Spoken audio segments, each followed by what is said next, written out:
Good evening. I would like to call the May 8th, 2025 Special City Council meeting to order. I would like to point out that this meeting is being hosted through live stream on the city's website. I would like to remind council to have their microphones turned on and positioned so the audience can hear. City Clerk, may we have a roll call, please? Thank you, Mayor. Councilmember Krupa. Here. Councilmember Lodge. Here. Councilmember Males. Here. Mayor Pro Tem Kendrick. Here. Mayor Peterson. Here. All members are present. There is a 3-minute per person time limit for all general public comments. All who wish to speak, including council members and staff, need to be recognized by the mayor before speaking. Please state your name and item you are commenting on before speaking. We will take public comment for items listed on the special meeting agenda. Thank you, Mayor. Our first speaker is Connie Coronado, followed by Jenny Hess.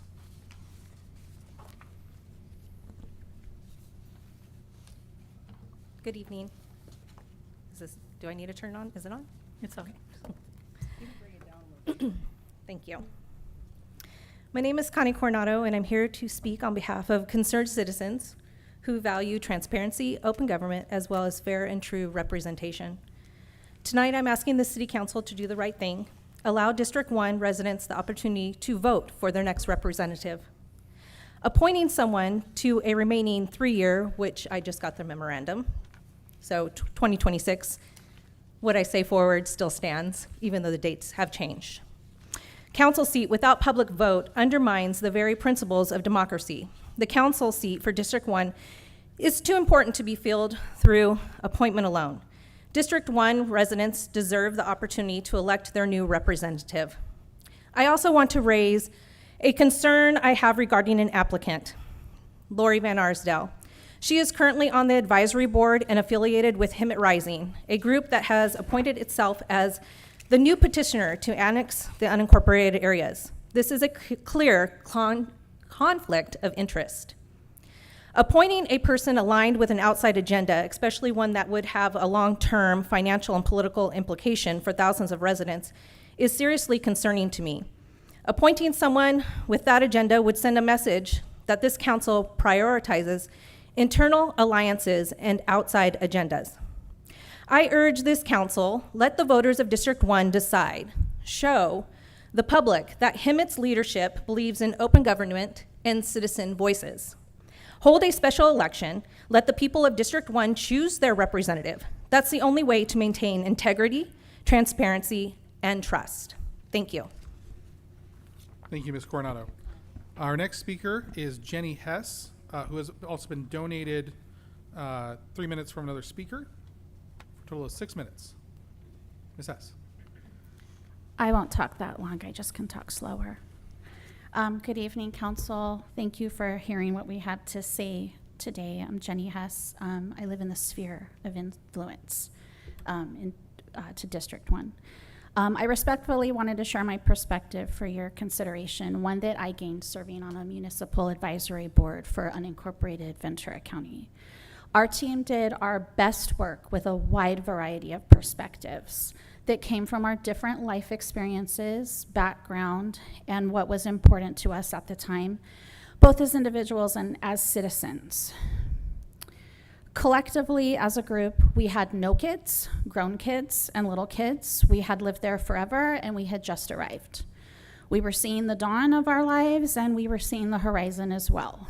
About half of our visions were shared: the usual quality of life, economy, respecting our past and growing our future.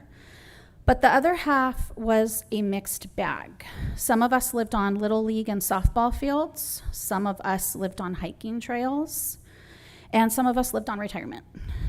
We also had time to properly commit our time to our community without conflict, and to Connie's point, without being on multiple boards or having multiple other commitments as well, which I think is really important to have the proper time.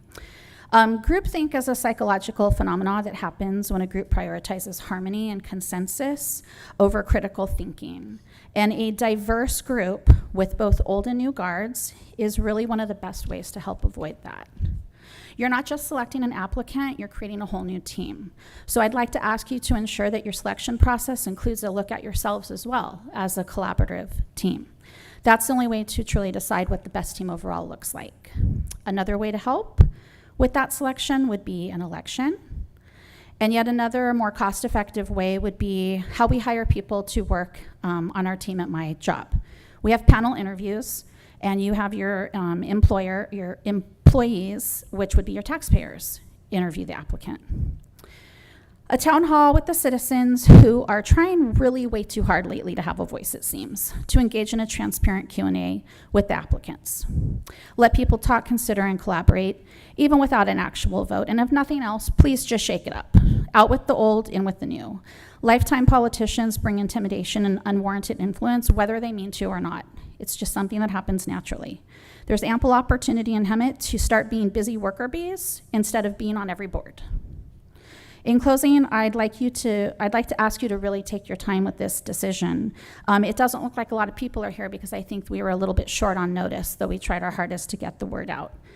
I also felt, I do want to mention that the process online looked like a lot of time was spent on explaining term limits, almost to a point of being defensive or preemptive, as if a decision had been made. So that gave me a little bit pause as well. Thank you very much for listening to what I have to say, and I hope you make the best decision for our area. Thank you. Thank you, Ms. Hess. Mayor, that is all the public speakers that we have slips for.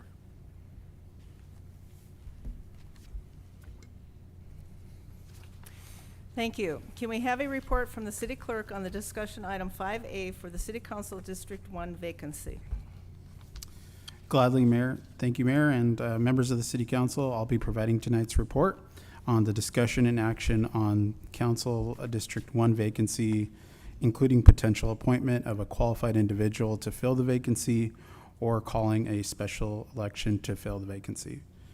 So without further ado, on April 21st, 2025, Carol Kendrick notified the city of her resignation date effective May 9th, 2025. The City Council approved City Council protocols which address the City Council's recommended processes for filling vacancies. Section 7.4 of those protocols directs the city clerk to solicit applications for the appointment process, and we have several individuals in the room, which I'll cover in just a second. We solicited for applications for qualified candidates for District 1 from April 23rd to May 6th, total of 13 days, and a total of 7 candidates submitted applications, and those 7 candidates are qualified.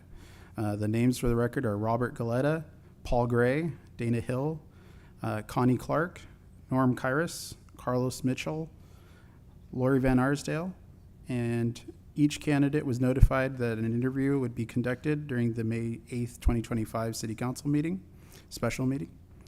The City Council may interview eligible candidates and appoint one candidate to fill the vacancy. And for the discussion portion of the report and overview, I'm going to cover a few major sections here, which is the vacancy. The City Council has 60 days from May 8th, 2025 to decide whether to fill the vacancy by appointment or call a special election to fill the vacancy. The deadline for this action is July 7th. The appointment process covers that the City Council may fill a vacancy by appointment. A person appointed would finish an unexpired term for District 1. And then to call a special election, the City Council may also decide to call a special election instead of appointing. If an election is called, the special election, would be held on the next regular established election date, not less than 114 days from the election. As an action on the vacancy, action must occur by July 14th under this elections code. The next special election date would be November 5th, 2025. I've contacted the Registrar of Voters office, and they provided a quote at approximately $34,000, and that's for the District 1. In addition to the staff report, I had an update to a section of the recommended actions, which is the recommended action number 1. There has been a clarified update due to a government code section, and I wanted to read that into the record. I also did notify the City Council earlier this afternoon about the update for the recommended action. And the recommended action would simply change the date, and I'm going to read the government code as it sees fit related to the date. So what would be changed would be recommended action number 1, appoint a qualified candidate to complete the remainder of the unexpired term of District 1 City Council seat, which will end on December 14th, 2026. And that essentially is due to, there's a technicality, due to the resignation occurring or the vacancy. The vacancy occurred in Mayor Pro Tem's first half of her term of office and at least 130 days prior to the next general municipal election. So the person appointed to fill the vacancy shall hold office until the next general municipal election, scheduled 130 days or more after the council is notified of the vacancy. After the election, the appointed person shall continue in office until the elected individual has been qualified to fill the vacancy. The elected individual shall then serve the remainder of the unexpired term. This means, therefore, should a candidate be appointed, they will serve until the next general municipal election on November 3rd, 2026, and then continue in office until the results are certified on the December 14th, 2026 meeting. So that's the update on the staff report. We do have 7 qualified individuals here for interview. I have a consolidated list, Mayor and members of the council, for your consideration for the interview process. If you would like, you could have a discussion. If you'd like, you could also proceed with an interview process. We have sample questions. You don't have to ask all the questions, but it would be recommended that you ask consistently across the board, all the candidates, the same questions. And that is my full report for this tonight's evening discussion. Thank you for the staff's presentation. Council, do you have questions or comments? Yes, I have comments.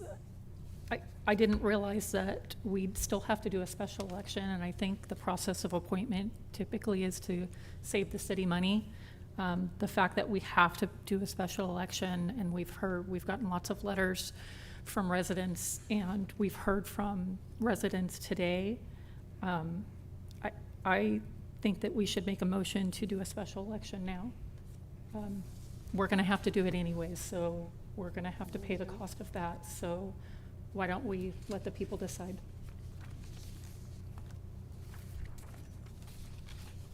I'll second that. I have a motion on the floor by Mayor Pro Tem Kendrick and a second by Councilmember Males, and that is to call a special election to elect the qualified candidate to finish for the upcoming November election. I'm sorry. Is there? I actually wanted to say something too. Yeah, I have 2 questions. Number 1, were any of these comments about holding a special election actually from residents of District 1, or did they live in the county? And my second question is, if a special election is held, why can't it be held sooner than November of 2025?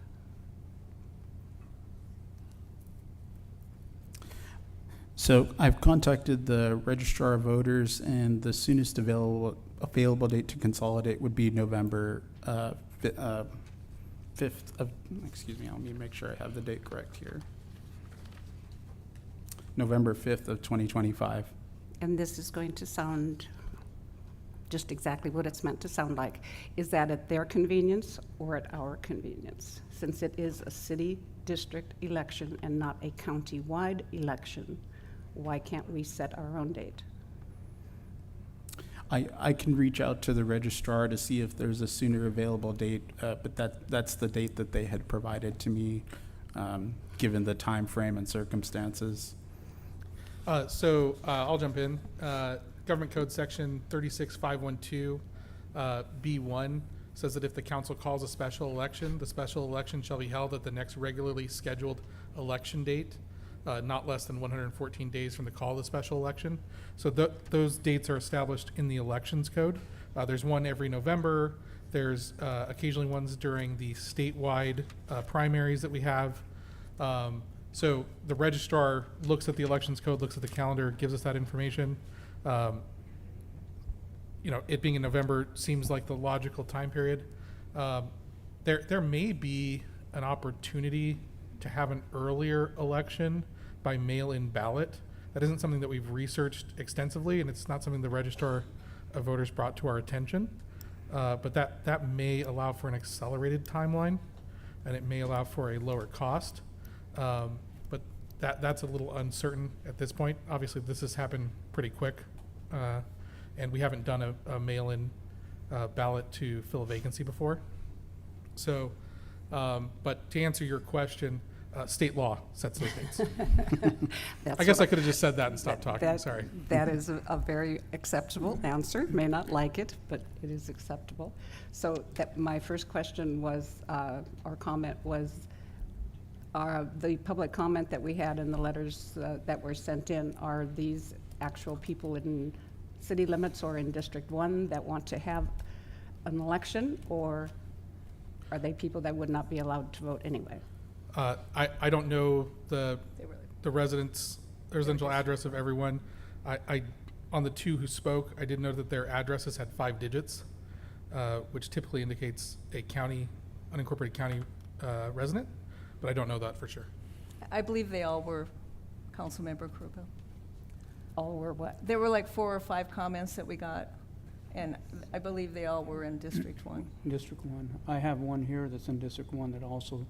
I know 3 of them were in the county. Yeah, well, no, okay. Thank you. My comment is this. I know District 1 probably wants to elect their person, but if we don't have somebody, you're going to be 7 months without anybody representing you. It would take that long for us to certify it. It would be like the first week or so in December. So for that long, you would have nobody representing you. And we have a lot of outside committees as well as just our city business that we represent you directly or indirectly at. And, we have a couple people that have very busy schedules. We are all dedicated, but you would have only 4 people to represent you instead of 5. And that's what I'm thinking about. So for 7 months, you'd have nobody to represent you, and the rest of the city would only have 4 people to represent them. That's my comment. I did have one other comment. For the interview, is it going to be, are the applicants going to be sequestered like it was last time? Okay, thank you. What was that answer? Yes. Okay.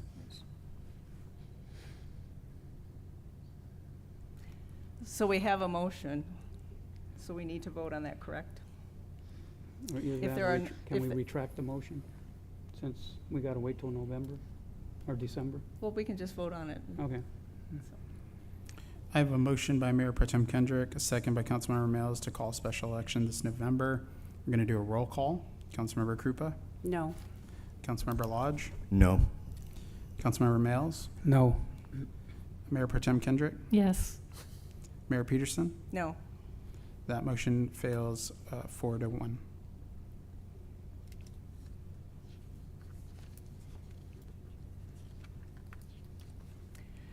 So from there, we would have the interviews tonight, and we would hopefully decide on one and appoint that person tonight to fill out the term. So have we decided how we're going to do that? By one vote? Are we going to do our top 3? How would you suggest?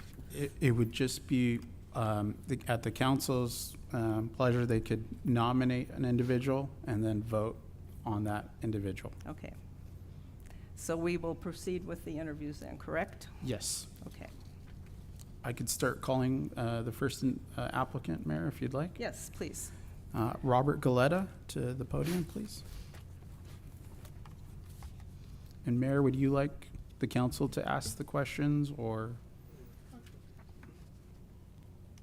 Aren't we sequestering? Yeah, however you prefer, yeah. Oh, I'm sorry, yes. Yeah. We're going to dismiss the other candidates. Sequester. Boyer.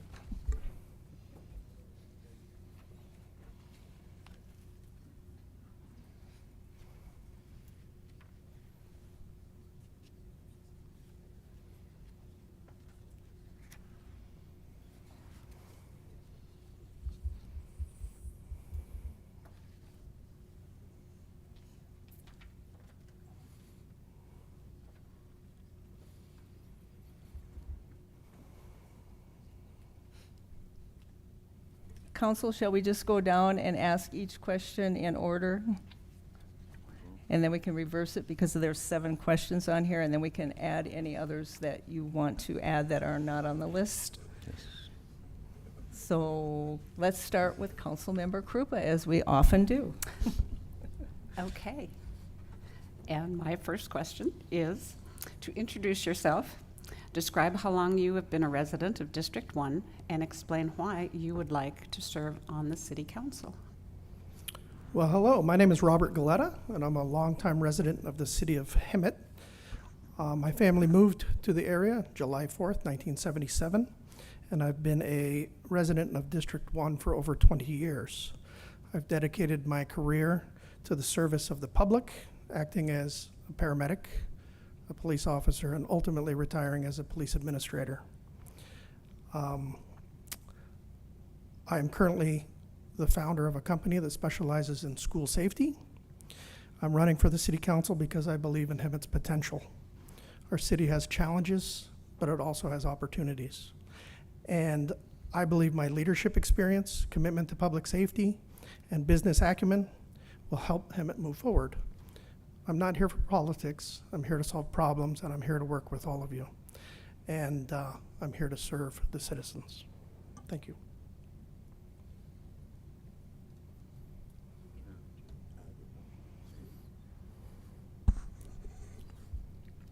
Collaboration and teamwork are essential for effective governance. How would you approach building relationships and working with fellow council members, city staff, and the community to achieve common goals? While strong working relationships require mutual respect, active listening, understanding, and shared values rather than sharing problems. I've led multi-agency teams under high-pressure environments, and we've collaborated very well. In fact, you may remember some of those incidents. As a council member, I would do the same. I'd approach each opportunity with collaboration, humility, consistency. I would meet regularly with my constituents, staff, and work in that collaborative environment with each of you. I'll be accessible to all of you. I will be professional. I will always stay focused on results, not rhetoric.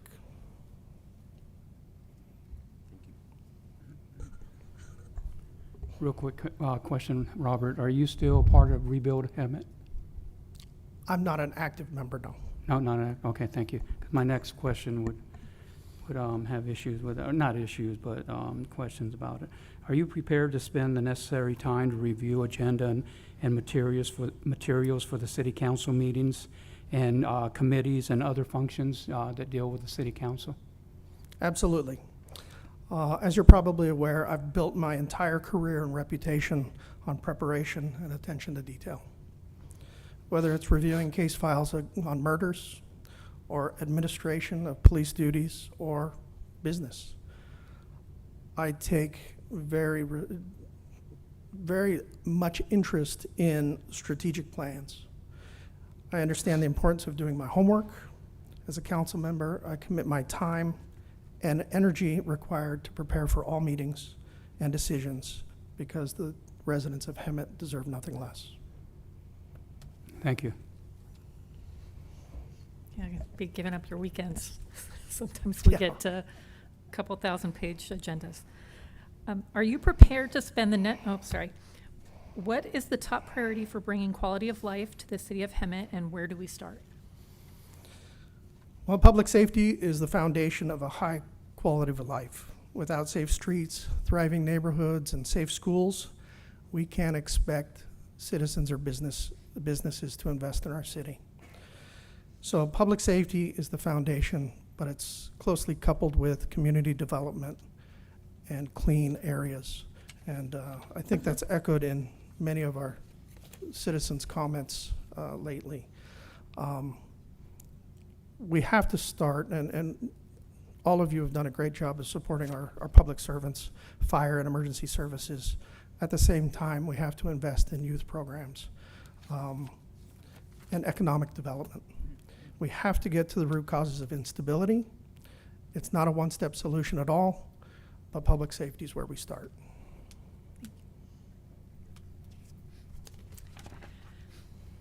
The city of Hemet has limited financial resources. As a council member, how would you prioritize budget allocations and ensure fiscal responsibility while meeting the needs of the city residents?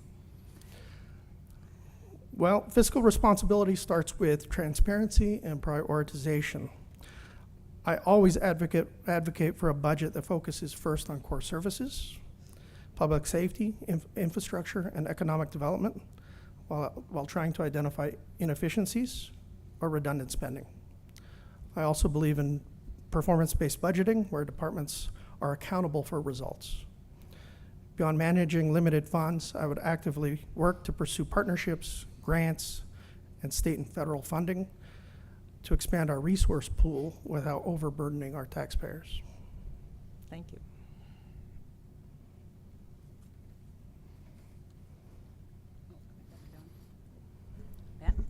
Back down to me, Robert. So Hemet is a growing city with a diverse population. How would you ensure equitable access to city services, resources, and opportunities for all residents, regardless of their socioeconomic backgrounds? Well, equity means meeting people where they're at. So tearing down barriers such as languages or access would be the first place to start. We have a very diverse community, and the city of Hemet does a great job reaching out to that population. I think equity starts with making all of our services accessible. And sometimes we have to think of other ways, whether it's digital services, localized programs, going into underserved neighborhoods. I would support those policies that ensure funding and services are distributed based on need and not just political visibility. Thank you. Your last one. City council often needs to make tough decisions that have both positive and negative impacts. Can you provide an example of a difficult decision you have made in the past and how you approached it? And what did you learn from that experience? Yes. One of the most challenging decisions I've ever made was I faced reallocating limited department resources during a budget shortfall. Specifically, I had to choose between maintaining overtime for patrol units or continuing youth outreach programs. And after reviewing the data, speaking to all my people, stakeholders, community members, and assessing long-term impacts, I made the tough recommendation to reduce overtime in a phased approach. It wasn't popular, but I learned that good leadership isn't about being popular. It's about serving the masses. Thank you. Thank you. That concludes our 7 suggested questions. Would you like to ask anything else further, council? I would, and this could be asked of all candidates, and that is, do you have any relatives that are either employed by the city or on commissions of the city that would make it difficult for you to make a decision, maybe budget-wise or structure-wise that may affect them? The only family member currently associated or working for the city is my wife. And I'm prepared to take the necessary steps to avoid those potential conflicts. Thank you, Robert. I'd like to know a little bit about your business schedule. How much time do you spend at your business, and what's your schedule like? Are you free to go to meetings during the day, different events to, booster morale within the city and such? Yes, I have an amazing boss, and I have a very open schedule. I make my own schedule, and we schedule our work out months out, if not years out. So I have a very good idea of what the year will be. So yes, I'll make arrangements, and I'll be there with you. Thank you. Do you work local? I work all over the nation, Oh, so you're all around. right? You fly out to other cities or other states Yes, often? not often. Okay.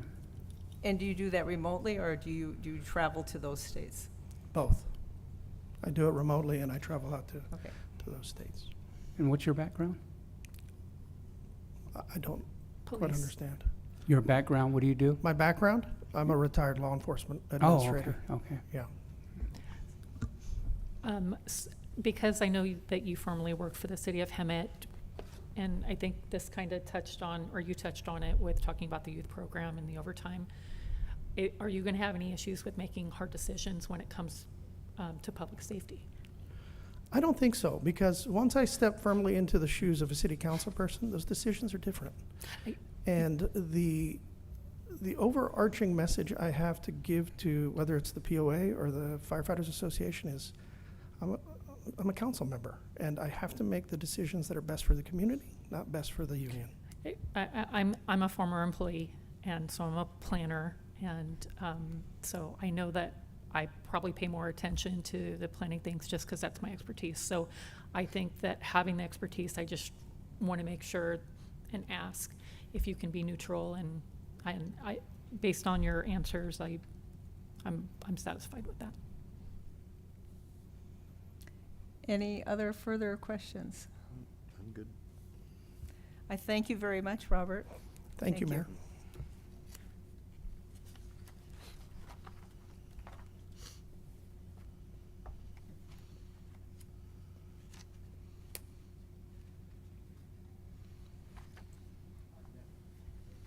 Our next applicant is Paul Gray.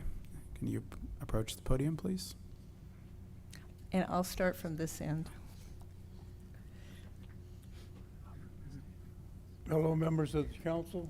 Good evening. My name is Paul Gray. I've been a resident of District 1 for 15 years. And if you allow me, I will go through the questions, and that might be quicker. We will ask them so Okay. our people that are listening and look at this later can hear the question and the answer. Okay. So I will ask the first question, and it sounds like you're prepared. So introduce yourself, describe how long you have been a resident of District 1, and explain why you would like to serve on the city council.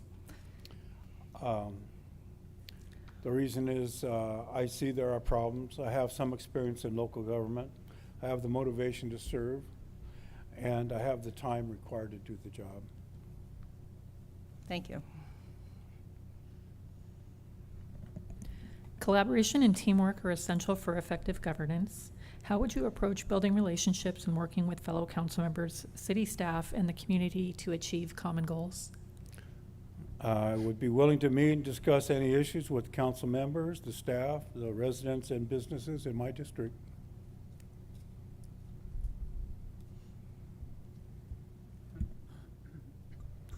Just to hear on what you answered earlier, you said you had time to do the job. You're retired? I'm retired. Okay. All right. I'm good at research and analysis, Okay. and I'm willing to use whatever time is necessary to do the job. Okay. Are you prepared to spend the necessary time to review agendas and materials for the city council meetings, committees, and other functions? Absolutely. Okay. Special meetings? Had to ask it.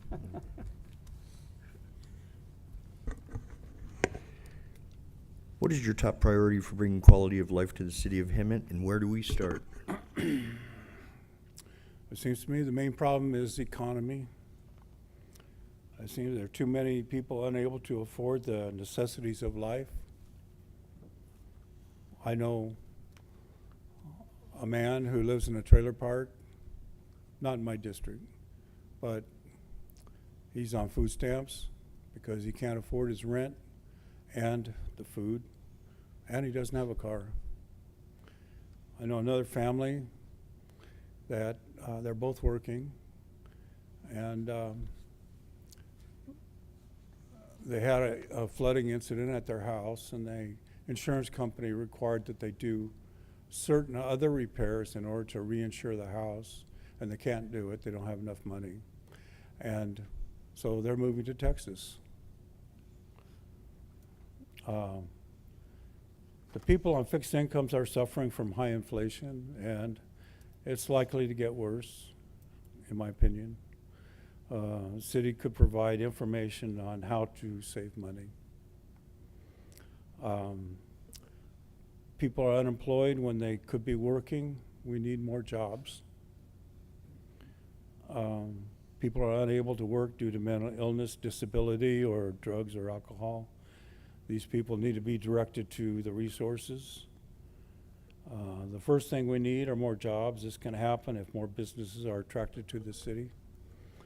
The warehouses don't provide many jobs, but ancillary businesses that support them should provide some additional. We need small businesses and manufacturing because they hire people. We also need major stores like Costco, Trader Joe's, which are now very far away. And we need to encourage transportation. For example, a freeway would be nice. Help businesses locate here. Thank you. Okay. The city of Hemet has limited financial resources. As a council member, how would you prioritize budget allocations and ensure fiscal responsibility while meeting the needs of the city residents? I believe that improving the economy will indirectly improve the public safety and possibly allow a reduction in the percentage of the budget that goes for that purpose. I see that there are some efforts being made to reduce and prevent crime. I would support those efforts. In order to maximize the city's limited resources, we should prioritize community involvement in as many areas as possible. The city should reach out to the counties, the state, and the federal government for all the assistance that may be available.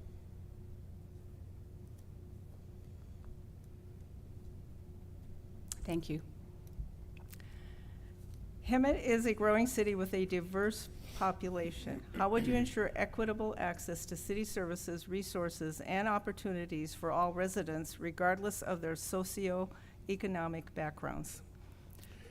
The city could put out a small newspaper, maybe like 4 pages or something, with information and opportunities. An electric sign at City Hall, perhaps, or elsewhere with information. Local TV advertising, radio advertising. Thank you. The city council often needs to make tough decisions that may have positive and negative impacts. Can you provide an example of a difficult decision you have made in the past and how you approached it? And what did you learn from that experience? I make decisions all the time based on my best information and feelings at the time. I don't second guess myself and accept that I have done the best I could at the time. If I find later that I've made a bad decision that can be corrected, I will correct it.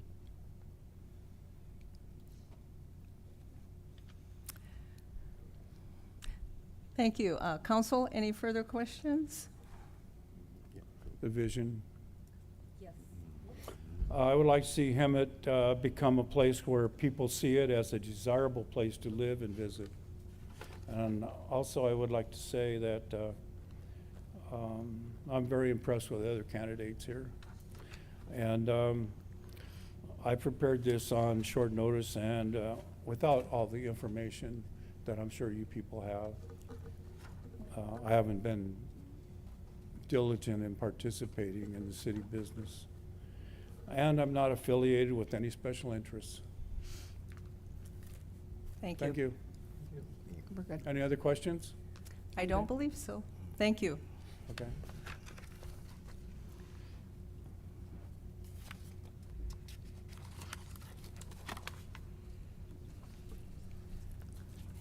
And our next applicant's Dana Hill, and he can approach the podium.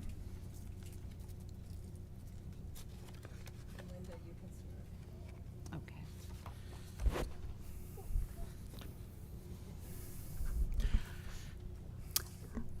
Hello, Mayor, council members, staff. We are, Mr. Hill, we are going to ask the questions and you can respond and then have a statement. And I get you first.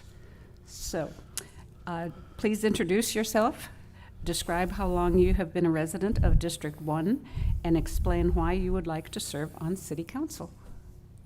Thank you. Well, my name is Dana Hill, and my wife and I have lived in Hemet, District 1 for 10 years. We love it here in Hemet, and I would like the opportunity to provide the same level of satisfaction to others that live and visit here. I believe my skills as a capture manager for Northrop Grumman can provide a unique perspective to this city council. Collaboration and teamwork are essential for effective governance. How would you approach building relationships and working with fellow council members, city staff, and the community to achieve these goals? Well, let me answer it this way. At Northrop Grumman, we bring the impossible to the possible with advanced technologies that make our products the most capable in the world. The James Webb Telescope, B-21, B-2 bombers, and other critical systems for the warfighter. As a capture manager, you're responsible as a leader for working with the customers, scientists, and engineers, and all others to bring this contract into the company. No one reports to me as capture manager. Everyone is dotted line to me, but solid line to a functional manager. So building relationships is key. I've been on the Planning Commission for the past 5 years, and the same is true on the Planning Commission. We all have equal say, and we must work together to accomplish the agenda items before us. Thank you. Are you prepared to spend the necessary time to review agendas and materials for city council meetings, committees, and other functions? Thank you, Joe. Just like the Planning Commission, time to prepare for meetings is necessary, and I'm willing to allocate the time needed. I work from home, which gives me some flexibility in my schedule, and I do have a retirement date out here pretty soon. What is the top priority for bringing quality of life to the city of Hemet, and where do we start? Oh, that's a good question. To me, priority for the city is to bring revenue in while maintaining the balance of a beautiful and healthy community. Where do we start? Maybe we should take the vision of the city, the general plan, and matrix it. Take this large document and break it down into in an annotated outline, break it into pieces, allocate our goals, specific plan, zoning, development regulations, apply our current pipeline of applications into the matrix, and see where the gaps are in meeting our goals. Basically, a gap analysis. I don't know what the gaps are, but maybe it's to find solutions for the homeless, or revitalizing the downtown district, or meeting our low-income housing goals. I don't know. That would reveal itself. For the gaps, I would suggest that we prepare an analysis of alternatives, apply modeling and simulation to these alternatives, and test these alternatives with the community outreach efforts, and adjust as needed before applying real dollars to these projects. The City of Hemet has limited financial resources. As a council member, how would you prioritize budget allocations and ensure fiscal responsibility while meeting the needs of the city residents? Yeah, thank you. The city has limited funding, so you want to be sure you have empirical data to support the expenditure before proceeding. Some projects may take long-range forecasting to achieve the end goal, and that's okay. At least you have a plan. Having the models and all the data behind the models allows us to market our city to potential high-end applicants. This is what our city looks like in 3 to 5 years. Come be a part of it. Okay, back to me. Hemet is a growing city with a diverse population. How would you ensure equitable access to city services, resources, and opportunities for all residents, regardless of their socioeconomic backgrounds? Yes. Yeah, a diverse population is a major consideration, and testing our models with the community at large is key to receiving the input needed and buy-in at the community for equitable solutions. This is not easy, but I think it's doable. Thank you. City council often needs to make tough decisions that may have both positive and negative impacts. Can you provide an example of a difficult decision you had made in the past? How you approached it, and what did you learn from it? Well, let me tell you. A recent example of a tough decision was turning down the warehouse project that came to the Planning Commission. We listened carefully to the applicant and the community, and we had to decide what was best for the city. The economics of the applicant offer fell short, and the health and safety of the community was compromised. I learned what a structured approach to the city management is better being on offense than defense, which goes back to everything I stated prior. Thank you. Any other questions or comments of the council? Just one, and that goes back to the availability. You said you work from home? Yes. Okay, because some of the regional committees that you would be assigned to are out of the city, as in Riverside and other locations, and opportunities to go to Sacramento and to go to other cities for events. So you would be available during the day and or evening to attend those. Yeah, as long as I have prior notice. You know, if it's a last minute thing, it could be a little tough, but as long as I have some prior notice, I can rearrange my schedule. Thank you. Without divulging too much, you said you may retire soon? Like, can you give us a clue how soon? Ballpark? Like March of 26. March of 2026, okay. Okay, great. Any other comments, questions? Thank you, Dana. Thank you.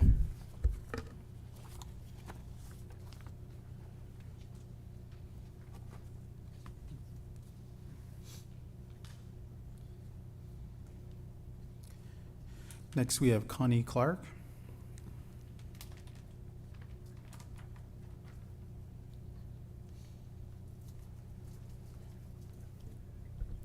Good evening. Good evening. We are going to go through a series of questions, and then you may say something at the end if you would like. I think we're starting with me, correct? Introduce yourself, describe how long you have been a resident of District 1, and explain why you would like to serve on the City Council. Good evening, council members. I'm thrilled to be chosen.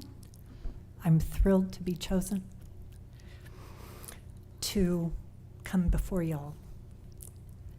I'm a native of Hemet and a native of District 1. I am a fourth generation Hemetite. I came back to the center of my world in 2016 and have lived here since. Hemet is where my heart resides. I want to be a positive action figure like y'all. I'm drawn to this public service and the opportunity to help Hemet rise, move uphill and forward. Thank you. Collaboration and teamwork are essential for effective governance. How would you approach building relationships and working with fellow council members, city staff, and the community to achieve common goals? First of all, teamwork is a group of people working for the common goal. I'm a softball coach, so I would know that. Collaboration, on the other hand, is a group of people, each with different skill sets, specialties, talents, and they're together for problem solving and brainstorming, usually for the ending being good. My approach would be foster authentic relationships with everyone. I learned a long time ago that walking in other people's shoes is really how you nurture a relationship. I don't know what battles you fight, and you don't know what battles I fight. But if we one-on-one have coffee or something and get to know each other, we can work together. I memorize talents, education experience, skills, and I acknowledge that everyone comes with their own set of skills to the table. There's no I in teamwork. I know that gets old. I would like to share the workload. I would like to volunteer to help and support any efforts. Just ask. I am always grateful for anybody putting their effort forward. Thank yous are very meaningful. If you like a little blueberry muffin, you may find one on your desk with a little card that says thank you for whatever. You like chocolate? I know where to buy Hershey's bars. But the whole point to that is acknowledging how much the other person has put forward. And I can be on time, I can be prepared, and I will be courteous. And that's the basic of a good relationship.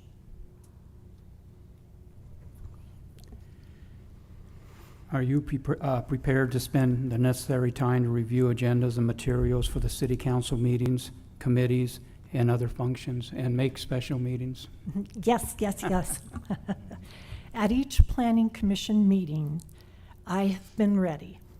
You give me 1,400 pages to read about the Simpson warehouse, and I'm going to read them.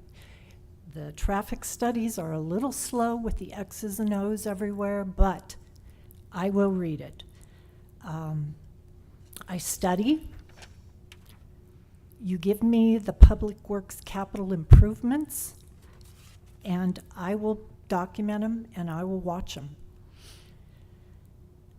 I researched recently the Stevens kangaroo rat and the taking of their habitat, which Riverside County and the Conservation Agency imposes when we quote unquote take their habitat. I've reviewed council member Kendrick's committee memberships, League of California Cities, Riverside, Watermaster, Hemet San Jacinto, Youth Council, right up my alley. Do we know where our boundaries are? I do. I know Florida to North Lyon, to Menlo, over to Park. That includes Anderson, Charlton, and English Street. Meridian to Washington, to Lake Street, brush up against the Ramona Expressway. Again, Lake Street, East Charlton, East Lincoln, and back to Florida. That's the district. Yep, I'd be ready and prepared to help and do anything.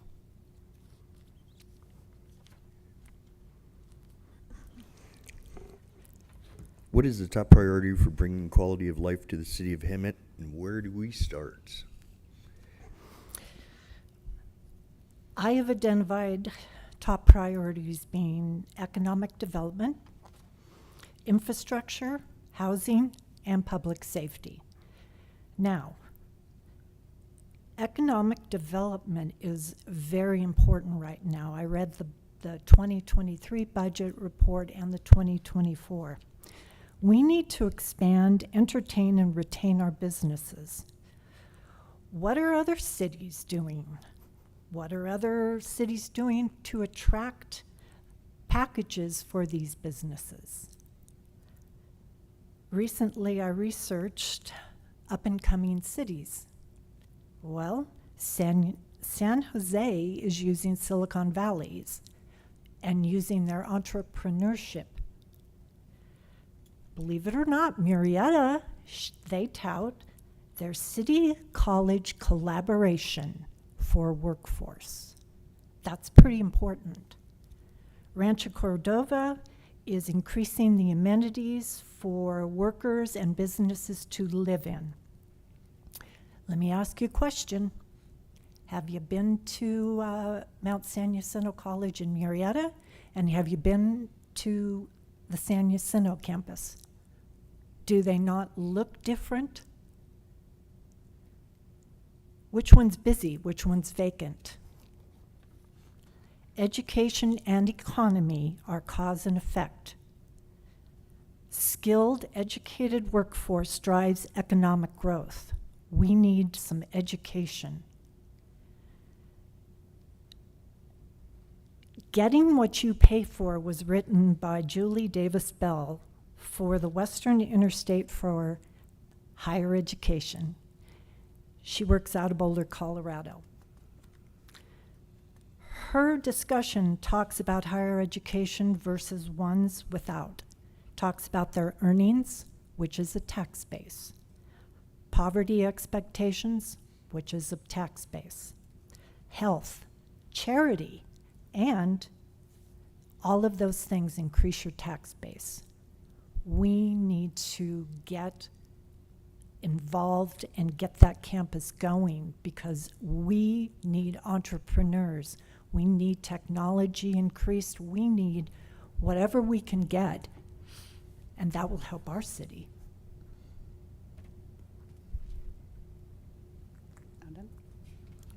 Okay. The City of Hemet has limited financial resources. As a council member, how would you prioritize budget allocations and ensure fiscal responsibility while meeting the needs of the city's residents? I reviewed, like I said, the 2023 and 24 reports. State of California requires cities to provide public safety, utilities, which is water, sewage, and drainage, public works, streets, lighting, and in 1969, California required cities to meet housing needs for everyone. So, we have our priorities. Outstanding contracts with different agencies like garbage and animal control. I know there are problems with contracts and how they have been fulfilling it. I get my green waste missed all the time. Business in the back, we don't get our stuff picked up on a timely manner. What are we paying? What are our expectations? Animal control, the other day we had a stray animal tied up to the sushi place in District 1, and no one was available to come and take that dog. The police had to come and luckily she was chained to a pole. So we have to guarantee that public safety responds to motels on a regular basis.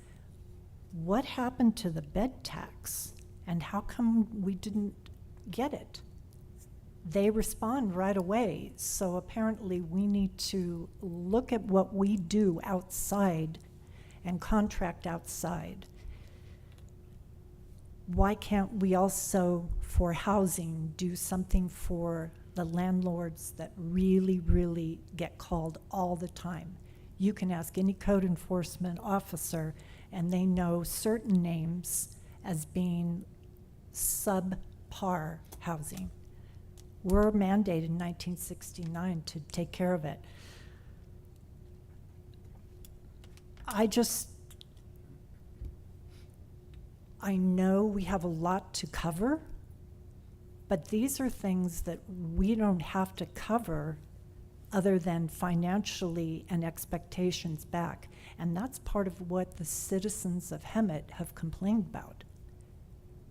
So let's get prioritizing and doing what we can for the city, for the citizens. Thank you. Hemet is a growing city with a diverse population.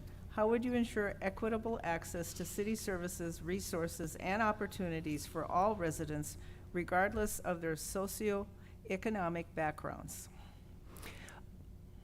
I work with a gentleman who is in that socioeconomic category pretty low.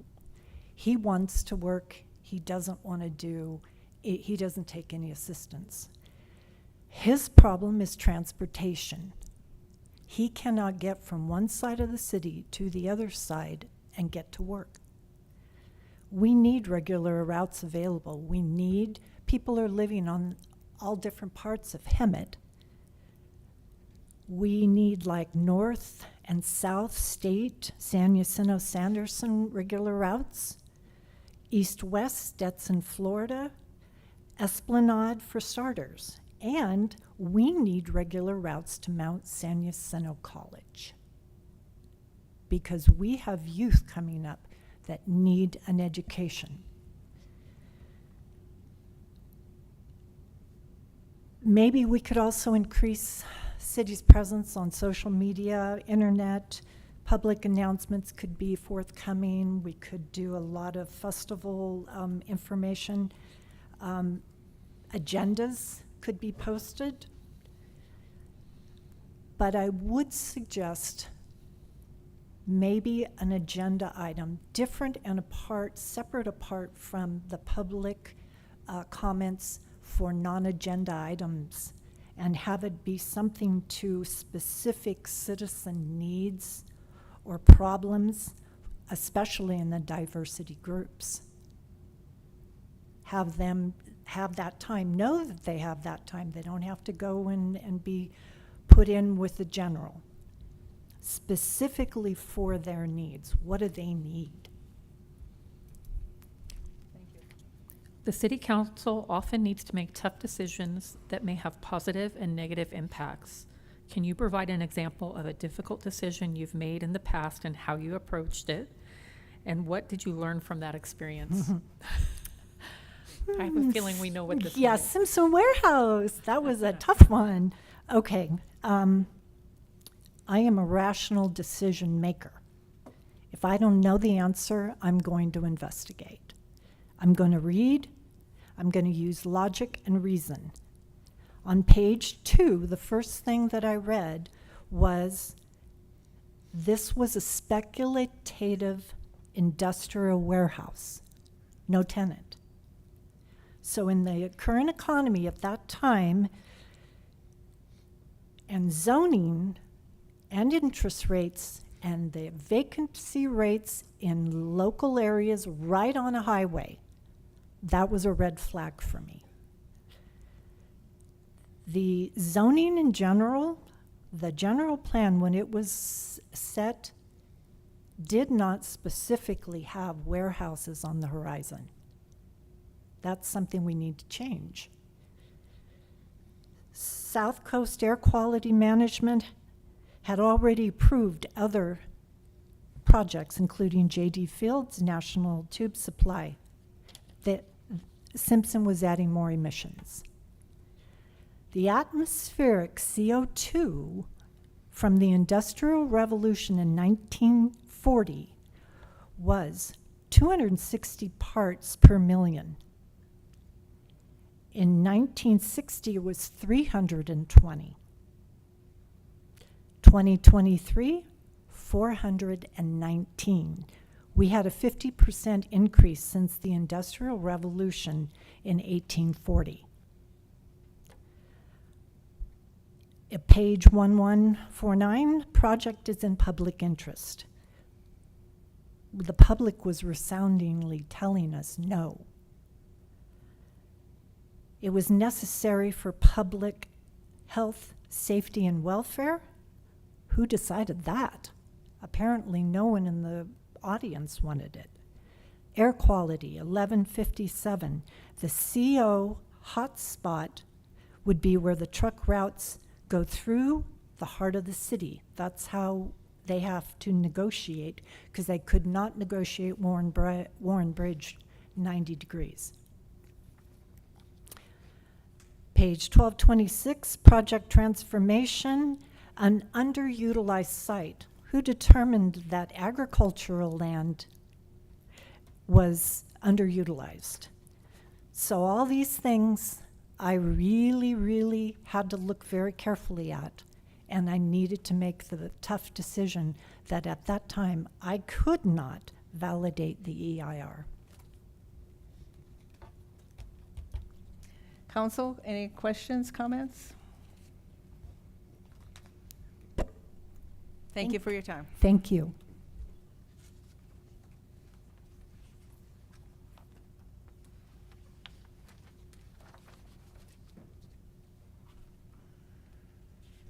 Our next applicant is Norm Kairos. Good evening, everybody. Good evening, Norm. We are going to, oops. I thought I had it. We're going to ask you a set of questions, and then if you want to add anything at the end, you may. And we're going to start with Councilmember Krupa. Okay. Okay, first question. Introduce yourself. Describe how long you have been a resident of District 1 and explain why you would like to serve on the City Council. Okay. Well, my name is Norm Kairos, and I am a local realtor here, resident 43 years. And in District 1, I moved over there about 12, 13 years ago, and married my wife, and so we have grandkids living right down the street from us. But why I would like to serve the City Council is because Hemet is my home. It's where I grew up, and it's shaped who I am. I have a strong personal connection to this community and a clear understanding of its values, challenges, and its potential. Over the years, I've stayed involved through local business and volunteer work, and I've seen firsthand both the needs and the opportunities that exist here. I'm not stepping forward because I have all the solutions, but because I care deeply. I'm willing to listen and believe I can help bring people together to make thoughtful, steady progress for the good for everybody who calls Hemet home. Thank you. Collaboration and teamwork are essential for effective governance. How would you approach building relationships and working with fellow council members, city staff, and community to achieve these goals? Well, one of my strengths I bring is my ability to build genuine relationships based on respect, trust, and open communication. I don't come into situations assuming I have all the answers. Instead, I try to listen first, understand where others are coming from, and find common ground, whether I'm working with colleagues, staff, or members of the community. I try to show up with a mindset of service and cooperation. I found that people are more willing to work together when they feel heard and valued, and that's something I try to cultivate in every interaction. I'd bring the same approach to council, being thoughtful, approachable, and focused on building the kind of partnerships that lead to real shared progress. Thank you.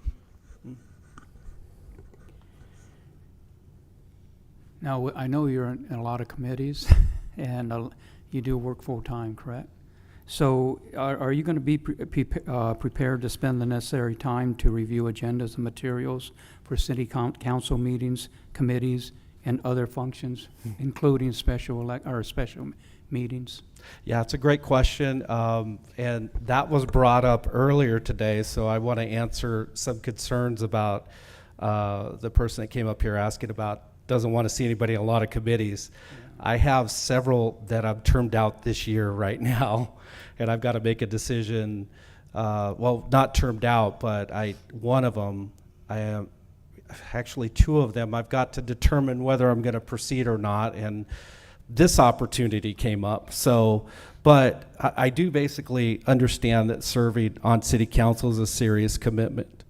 And I don't take it lightly. I know it will require time, energy, and personal sacrifices. And I'm prepared for that. Public service to me means putting the needs of the community first, even when it means rearranging my own schedule or giving up personal time. I'm not coming into this thinking it will be easy, but I believe in showing up prepared and informed out of respect for the role and for the people I'd be serving. I'm ready to do the work because I care deeply about contributing in a way that's thoughtful and responsible. You're no longer in the Measure U committee, right? No, I termed out a Measure U as Okay. well. Yes. Okay. So, Thank you. yeah, I have taken it upon a couple of other new committees. I'm on a hiring committee for SRCAR, the Board of Realtors.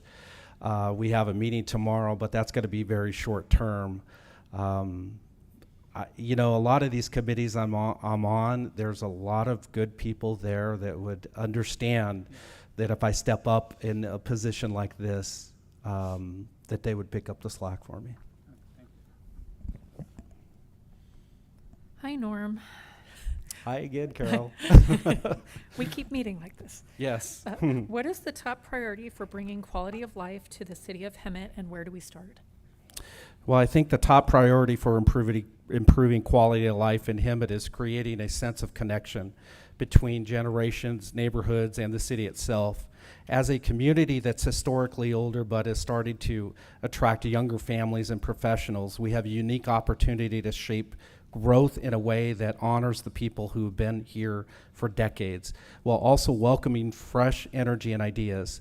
That means investing in things that benefit everyone, safe and walkable streets, access to parks, recreation, support for local businesses and services that meet the needs of both seniors and young families.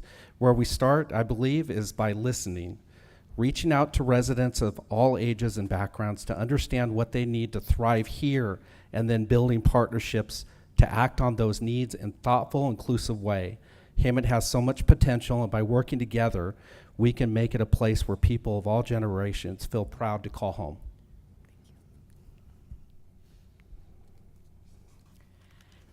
Good evening. The City of Hemet has limited financial resources. As a council member, how would you prioritize budget allocations and ensure fiscal responsibility while meeting the needs of the city residents? With limited resources, my priority would be focused on the most essential services, things like public safety, infrastructure, and community well-being. I take a careful look at the budget to see where we can improvements or savings and where we might need to make tough decisions. I'm committed to making sure we're spending wisely, but also making investments that help city grow and improve over time, like enhancing public spaces and roads. I would also like look into opportunities for additional funding like grants and partnerships to help us do more with less. Above all, I make sure to keep the community involved and informed so they know their voices are being heard and their concerns are being addressed. Thank you. Okay. Hemet is a growing city with a diverse population. How would you ensure equitable access to city services, resources, and opportunities for all residents, regardless of their socioeconomic backgrounds? Hemet's growth and diversity present an opportunity to ensure that all residents have equal access to city services and opportunities. To do this, I would start by actively engaging with the community members and all backgrounds, whether through town halls, community meetings, or outreach to local organizations, so that I can better understand the challenges different groups face. I believe that to ensure fairness, we need to prioritize resources where they are needed most, making sure that the underserved areas are not overlooked. I would also focus on improving communication, ensuring that city services are well known and accessible to everyone, especially those who may not have easy access to information. It's important to remove barriers, whether it's through language services, transportation assistance, or digital access, so that all residents can benefit from the services available. Above all, I would approach this with a mindset of inclusivity, always seeking input from the community to ensure that no one is left behind as Hemet continues to grow. Thank you. City council often needs to make tough decisions that have both positive and negative impacts. Can you provide an example, difficult decision you have made in the past, how you approached it, and what did you learn from it? Certainly. One of the most difficult decisions I faced was while serving on a board of directors. During one of our meetings, I noticed several red flags regarding how things were being handled. I began asking questions and bringing up concerns that hadn't been properly communicated to the group, particularly about potential mismanagement, lack of transparency. My goal was to make sure everyone had the full picture so that we could make informed decisions moving forward. Unfortunately, this didn't sit well with some of the other board members. I faced pushback. It started to feel increasingly unwelcome. I received threatening letters, and there were attempts to strip me of my position. It was a tough moment because I had to weigh my desire to do what was right against the personal cost it was taking. In the end, I chose to stand firm on my morals. I believe that doing the right thing, even if it meant facing hostility, was more important than protecting my position or staying quiet. It was a difficult decision because it came with personal, professional consequences. But I learned the importance of speaking up when something doesn't feel right, even when it's uncomfortable. It taught me that, especially in leadership, doing what's right for the greater good should always come before personal interest or fear of confrontation. Ultimately, it reinforced the value of integrity and the importance of maintaining one's principles even under pressure.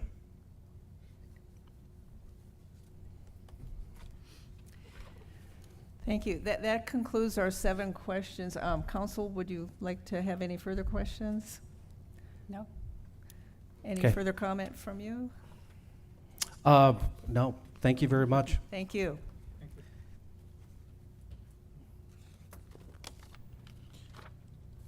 Our next applicant is Carlos Mitchell. Please approach the podium.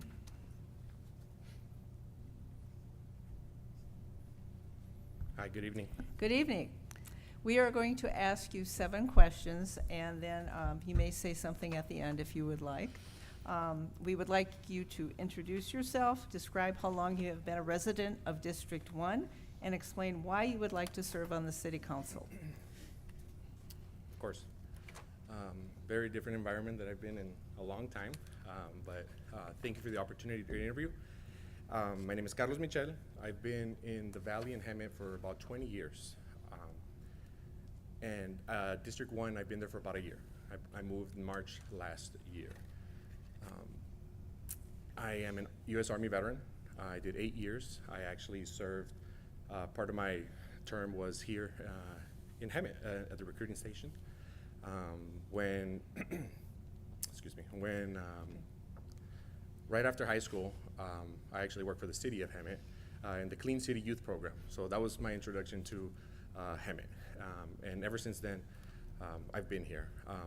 I also was an elementary school teacher here in town. I was a 4th grade teacher at a dual language school. And I just recently left my job with City Riverside, where I work for Public Works as the education coordinator. I develop a curriculum within Public Works, and I'm currently a business owner here in town. And Hemet is my home, and I want to continue serving, you know, in more than one ways, right? I've served my country, I've served my community as a teacher, and you know, working for the city of Riverside kind of opened my eyes in the sense of I can give back, but I should be giving back home. So, you know, this is why I'm here. Thank you. How long did you work for the city? 8 months. Collaboration and teamwork are essential for effective governance. How would you approach building relationships and working with fellow council members, city staff, and the community to achieve common goals? Of course. that's kind of what I've been doing my whole professional career, starting from being in the military, all walks of life, from all over the country to, even sometimes all over the world. So you deal with different cultures, different upbringings, all kinds of things. So at the end of the day, you want to have we all had one common goal, right? Which was, to serve and protect. I believe that, everybody here, has one goal in mind, which is to better the, city of Hemet. So although we may think differently, or we may approach a problem, the right direction, or maybe we go the left direction, we should be able to talk about it. We should be able to, grow. I mean, I was in a classroom with 30 students, and believe me, everybody thinks very differently. So being able to kind of bring it all in together and, stay in control, maintain your, level-headed, clear emotions, and be able to make decisions with the team that you're presented with. I think it's something that I'm very comfortable doing and something that I've been doing for a long time. I know you own multiple businesses, and this question is the time that you have available to be a council member. So are you prepared to spend the necessary time to review agendas and materials for city council meetings, committees, and other functions, including special meetings? The simple answer is yes, and that is a big reason why I left my full-time job, right, was to be home more. And home means more than one thing, right? Means, being available for my kids, being available for my sick mother, right? Being available to my businesses. So the reality of it is I make my own schedule, and I think being available to look over all those documents, participate in the meetings, or be part of the community is what is the most important thing. So I 100% have the support and resources within my businesses to be able to do that. Correct. Are you a combat veteran? I am not a combat veteran. Yeah, okay. No worries, I'm not either. Thank you. What is your top priority for bringing quality of life to the city of Hemet, and where do we start? As a community member, we see a lot of things, right? And we think that, you can just snap your finger and be like, oh, we see, public safety or homelessness. If I was in there, I would do this, and I would solve it in 2 days. I mean, obviously, Hemet has issues. Public safety is one, homelessness is another one. I see a lot of improvements in the last few years with economic development. I'm excited as a community member to see that. And but one of the things that I think kind of close the gap would be community engagement and youth programs. I think we should be working towards preparing our youth for the future, right? I think some of the things that we don't know right now, I think this room would be more full if, obviously short notice, right? But, the reality is we should want that community engagement. We should want everybody to be here and support, or even be educated and be aware of the things. So I would want to focus on that, community engagement and youth programs. I mean, I know there's like a council youth program that's in effect, and I think that's fantastic. I think it prepares our future in the right direction to have them be ready to solve these issues. Thank you. Thank you.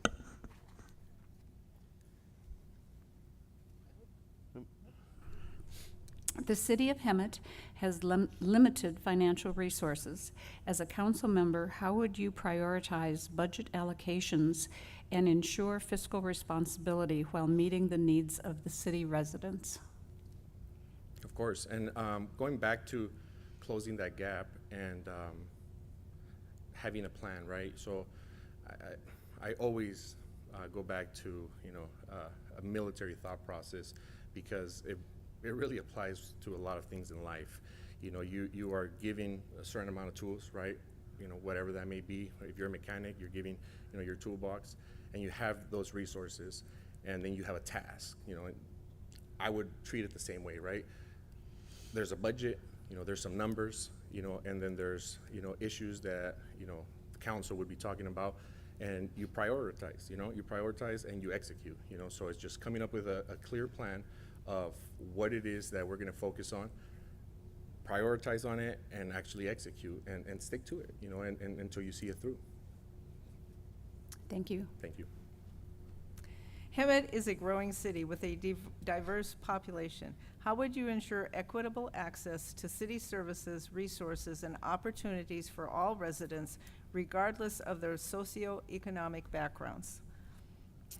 I think the biggest thing would be to introduce, kind of be the broker, so to speak, right? Be the broker and the voice of the residents.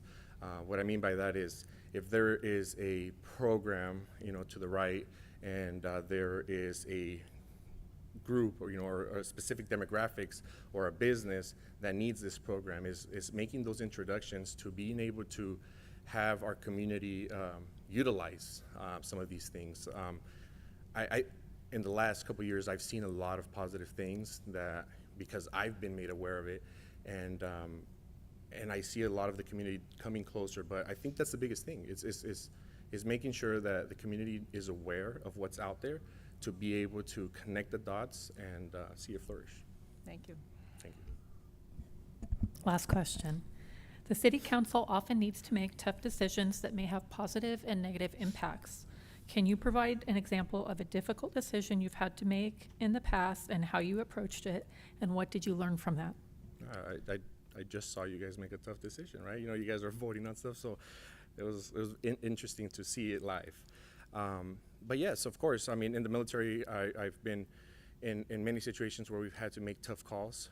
But as of recently, being a business owner, sometimes, you have a budget, and sometimes you have to let people go, right? I don't take that lightly. Having to let somebody go based on budgets or business needs is probably been one of the most difficult things that I have to do. See somebody that's doing the right thing, doing what they're supposed to do, but yet, the business can't afford to keep them. That's probably been one of the most difficult things that I've had to do. That concludes our 7 questions we had, but we can ask you anything else we'd like to. So, any other questions? Just wanted to follow up on your time availability, that some of the duties include going to meetings in Riverside and evening meetings out of town, Riverside County, even going to Sacramento or to conferences at different places. You mentioned time spent with your family. Would you still be able to make time without? I thank you for informing me of that information as well. Yes, of course. What was happening is I was commuting, an hour and a half and there and back, plus working 10-hour days. So I wanted to be home, right? And I have businesses where I can schedule myself or not, and I have 2 brothers that I run businesses with, and they run it when I'm not there. So my biggest thing was to be present where I live, and where I have my businesses and where I have my family. It just, I couldn't, it was too much, right? To be away and to be giving back to another community. I couldn't grasp it. So that was my reason. So, but no, my availability is open, and having responsibilities and things to attend to would not be an issue at all. Thank you. Anything further? Thank you very much for your time. Yes, thank you guys. It is requested that we take a 10-minute break. We are running a little. What?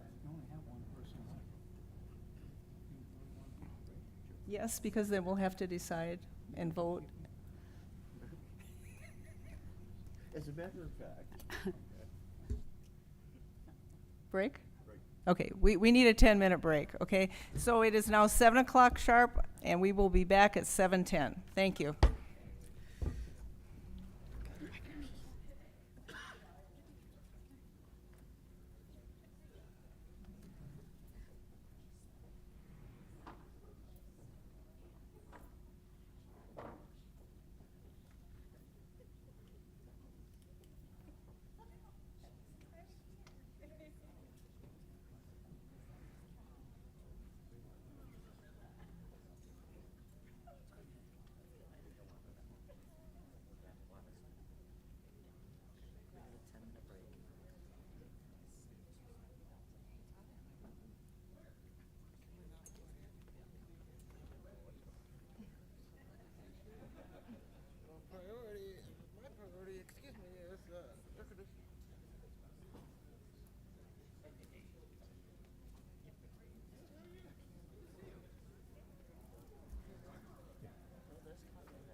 We will now reconvene, and our last candidate is Lori Van Arsdale.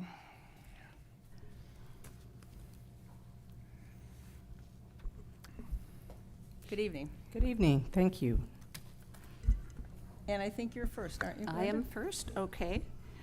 We're each going to ask questions. Okay. And so the first one is introduce yourself, describe how long you have been a resident of District 1, and explain why you would like to serve on the city council. Thank you. My name is Lori Van Arsdale. I've been a resident of District 1 since 2005. I've been a resident of Hemet since 1972. The city of Hemet is very dear to me. I served on the council, as you all know and you have heard, from 1992 to 2008. During that time, we did a lot of things because we started real growth during that tenure. And one of the big things that I participated in was protecting our senior community. I was the lead person who went and testified in Congress and in the Senate for the Housing for Older Persons Act.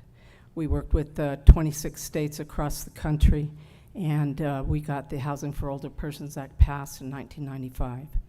That priority of senior protection was done throughout the country. We brought it back to California, and we got a bill passed in Sacramento. And in great part because Hemet sponsored that bill, we are able to have retirement communities. I also was involved in a lot of stuff regarding commercial properties. And one of the things that I would like to try to help with the council is to aggressively go after commercial users. You go to the ICSC, I think that's great. We did that a lot. We brought in Home Depot, Lowe's, the Walmart Supercenter, and that is how you make money in the city as you get your sales tax. So I feel like I have a talent for that, and I would love to use that to help.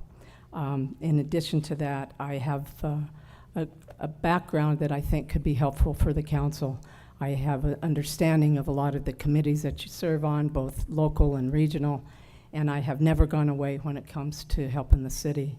I was a big part of getting Measure U on the ballot, and Measure U, I think, has helped the city tremendously.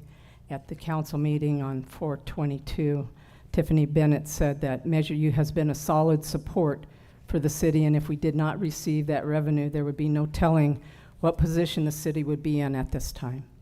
So I have a great passion for that, and the other thing I would like to say is that I have a great passion for keeping the police and fire intact. I was part of the team that fought real hard to do that.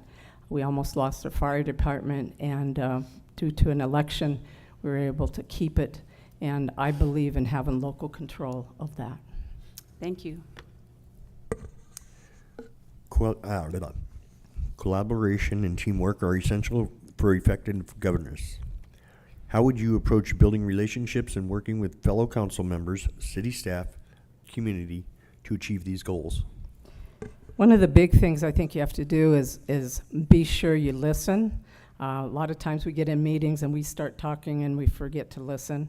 I think that I certainly did that when I was on the council before, but listening to your fellow council members, even if you disagree, you respect where they're coming from, but especially even if you disagree with the public, you got to respect where the public is coming from. So being a good listener is, I think, a very big key, and being willing to participate in the committees and things that need your attention, but also need your time. I have that commitment that has always been a part of me when it comes to being able to serve on committees and commissions. I gave you a list of the ones that I served on, and at the time I was on the council, I served on 19 boards and commissions, and certainly would be willing to step up to those committees and commissions again. But certainly, again, once again, being able to listen, and again, and then regarding staff, certainly being willing to engage where you should, and remembering where you shouldn't. There are places where you don't need to butt in, and I respect that. Thank you. You're welcome. Hello, Lori, how you doing? Hello, Joe. Just go back on the first question that our council member Krupa asked you. Can you tell me just a little bit about the Ramona Bowl? Because I heard it was like dying out and you got involved and now it's back up to where it should be. I just wanted to get some information on that, if that's fact or not. Thank you. Ramona Bowl is a passion of many of ours. But the Ramona Bowl had some real problems. I was going off the council and headed for Iraq, because I told you I did quite a few projects in Iraq where I helped rebuild, do rebuild projects over there. I was leaving for Iraq, and Rose Salgado from Saboba, she was on the board at the bowl, called me and asked me if I would consider being back on the bowl board. I was a city rep, and she wanted to know if I would serve. And we had a lot of trouble because the bowl, the Ramona Bowl, is dependent only on donations and ticket sales and sponsorships. So became a part of that, and super passionate about what we do up there at the Ramona Bowl. I think it's a treasure. We're 102 years old. We were able to celebrate our 100th anniversary with great vigor. Now we have to figure out how to take care of a 168-acre facility that we just went to Sacramento and said, we are 102 years old. We're the state outdoor play. But we've got good bones, but they're brittle. So we're really aggressively working on a strategic plan now and aggressively working on a fundraising campaign. Oh, thank you, I appreciate that. You're welcome. Okay, my question is, are you prepared to spend the necessary time to review agendas and materials for city council meetings, committees, and other functions to include special meetings that we'll be having? Absolutely. Not only willing to spend the time to review those materials, I'm willing to spend the time that's needed to attend those meetings. Perfect. Thank you. Thank you.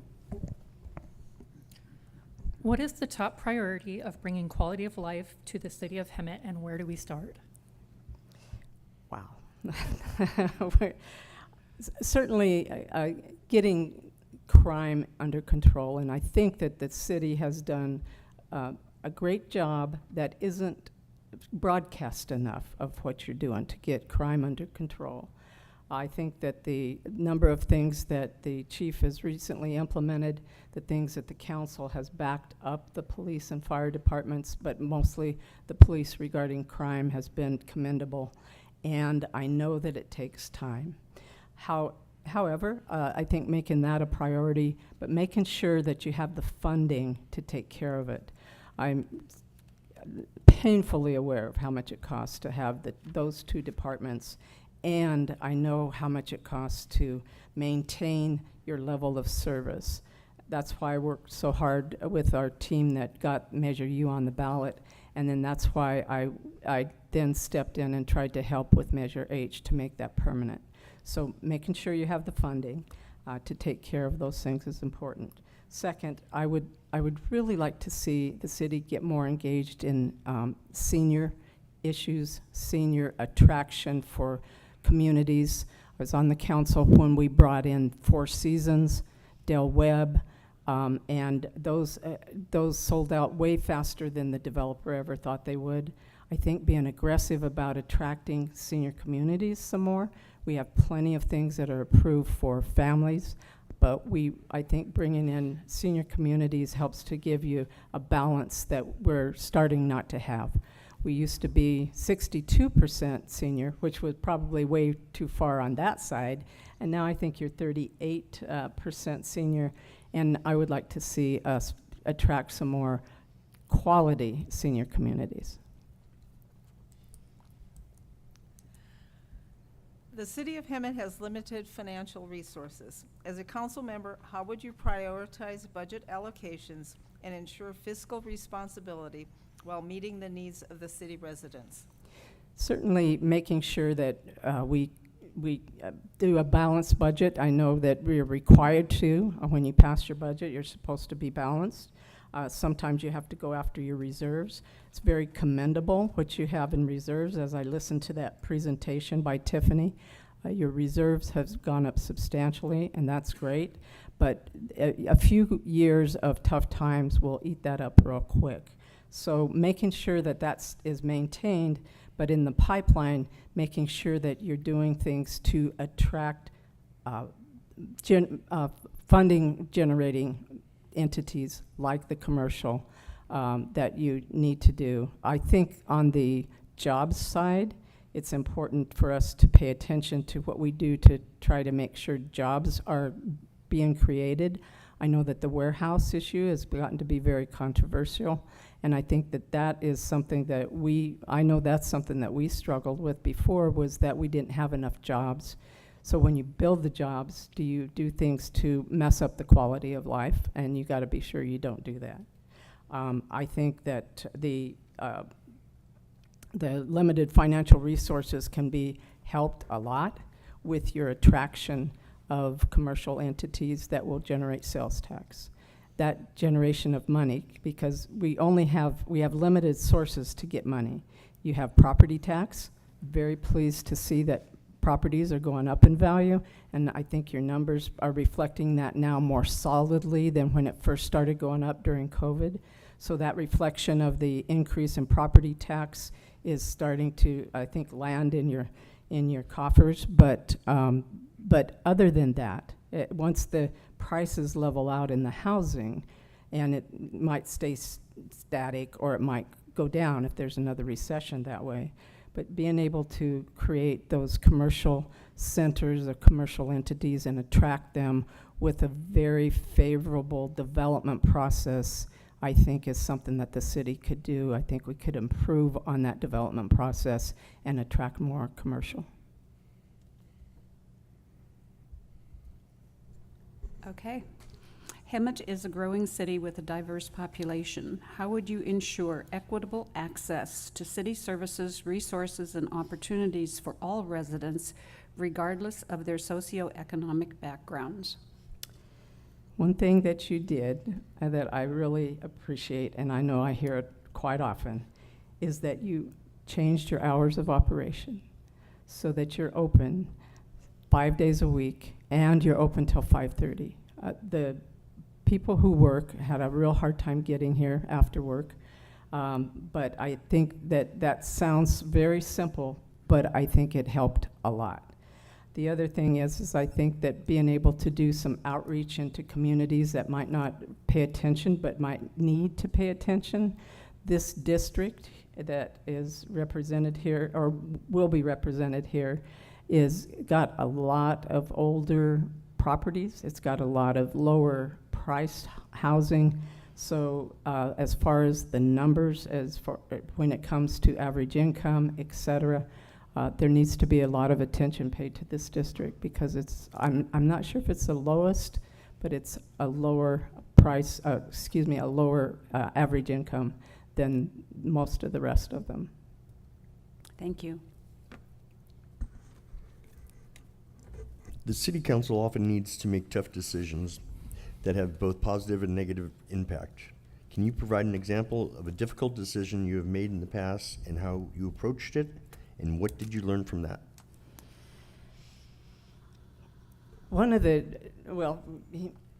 Mr. Mills brought up the Ramona Bowl. The Ramona Bowl is an entity, like I said, that is only funded from donations, ticket sales, and and sponsorships. We sometimes had to decide on whether we were going to have maintenance or not, whether we were going to have events or not. So being able to make that decision and know that aggressively we could go after more funding later, but having to lay off at that time was hard. And it reminded me of the time when we were at the last 2 years I was on the city council, was the recession. And we had, I believe it was 12% reduction in total general income funds, and then I think the second year was 13.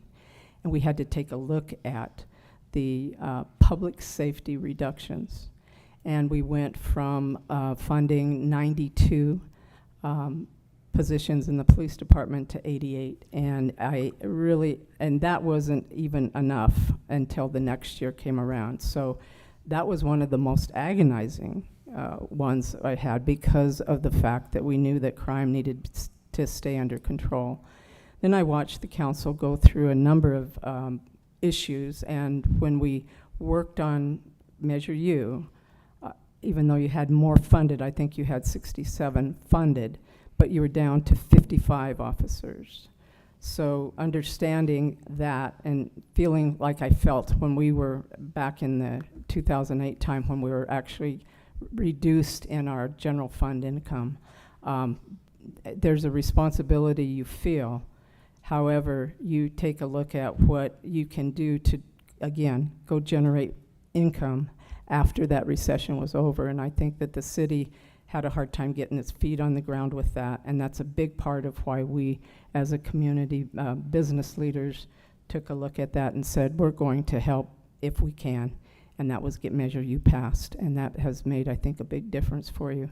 And I'm so grateful that you put Measure H on the ballot and that it is now permanent. Thank you. You're welcome.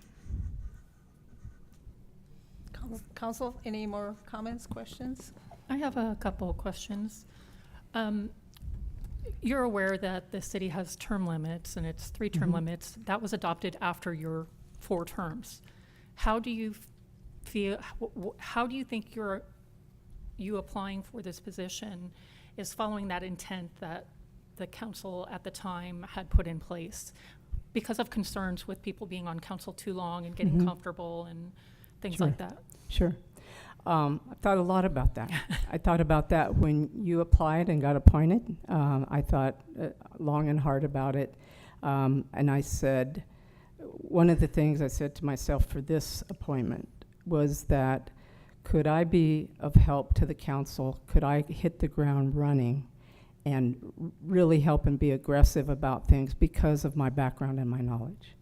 And the intent of the public is to have those term limits, and then I was told that it's prospective afterwards.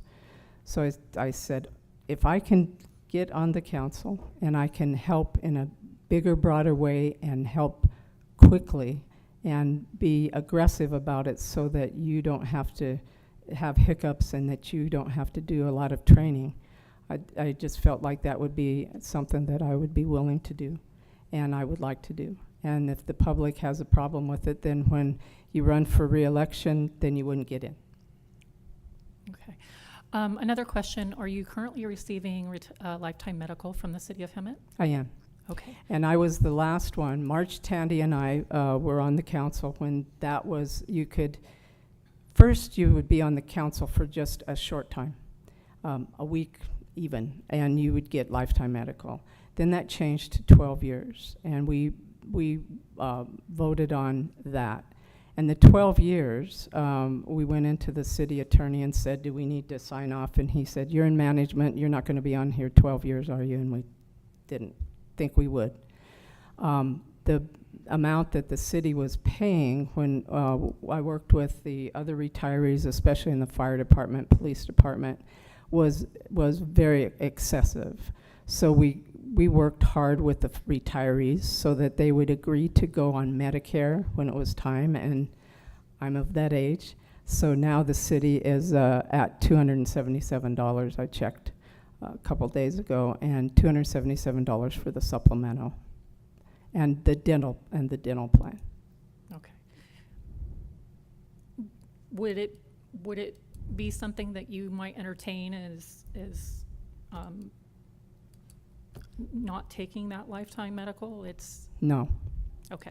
No, well, it's a huge issue financially for the city.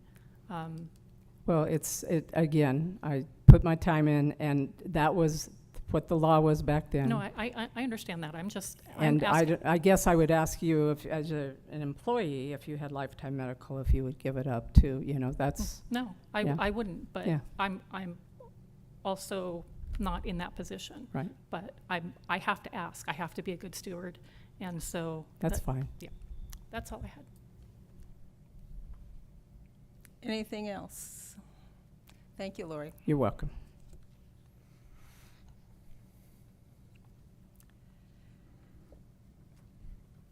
So during the break, some of us were talking, and rather than nominating and then doing a motion, in the past, we have written down our top 2 candidates. Would the council agree in doing that again? Okay, that's the way we will proceed then. So please write down your top 2 candidates, and then the city clerk will tabulate them.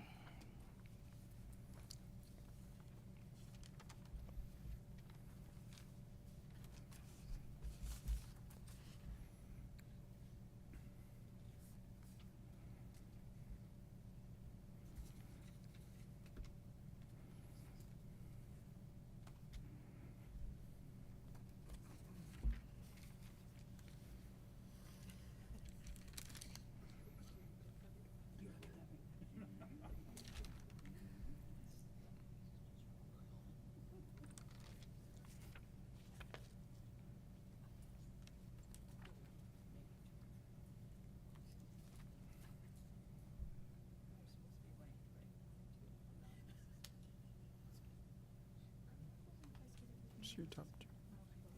Yeah, your top 2, whoever gets the most votes.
I have the results of the top candidates with the tabulated vote of Connie Clark receiving 3 votes.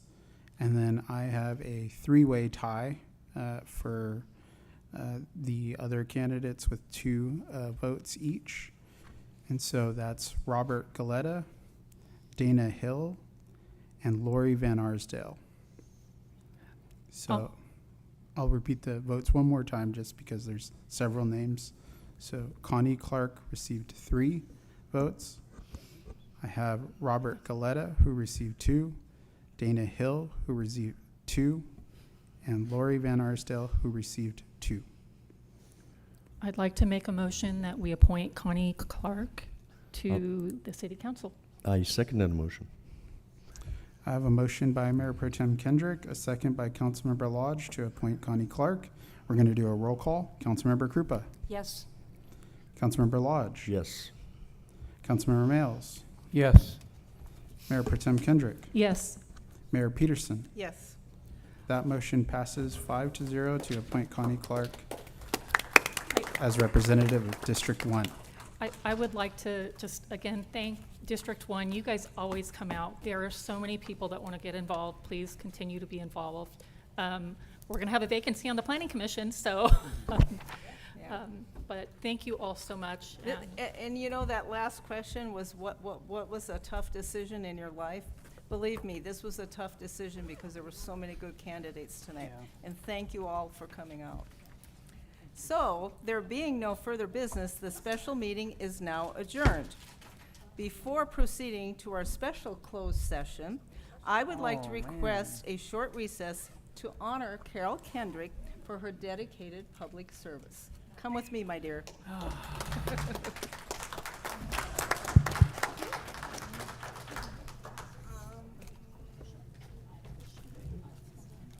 Yeah, we're ready. Okay. Yeah, she was making faces.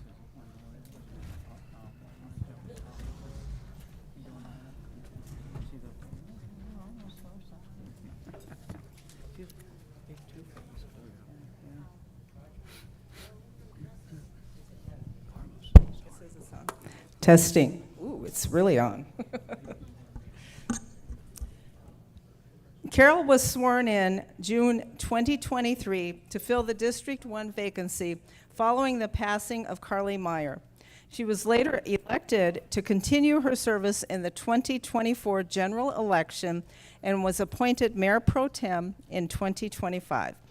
Before joining the City Council, Carol's contributions included working in the city's Community Development Planning Division, serving as chair of the Infrastructure Commission, and being an active Hemet resident since 1999. She has also been a dedicated member of the Investment Oversight Committee, the Western Riverside Council of Governments, and played an instrumental role on the city's first Youth Council Ad Hoc Committee. Carol has a true passion for planning, and we'd like to present her with a small token of appreciation for her years of public service. We also want to wish her the best as she plans new memories with her baby grandson and her family. Thank you, Carol, for your incredible service. And I would like to present you with this plaque. Oh, you're getting all teary-eyed. Look at her.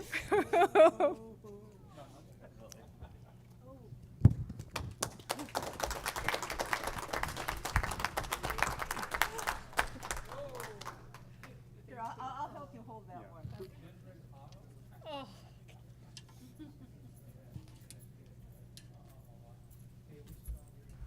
Yeah, come on, you guys. Come on, you guys. How beautiful. This is my second sign. Is it really? Is it really? Whenever you're ready. Oh, thank you. No, I got one when I left the city. It was Carol's wedding at Kendrick Trail. I was running a lot. So my husband, there's a Kendrick Halla in Kentucky. Is it the same on the other side? No, it's the city citizen. It should say Kendra Crowley. Crowley. City manager, come in here too.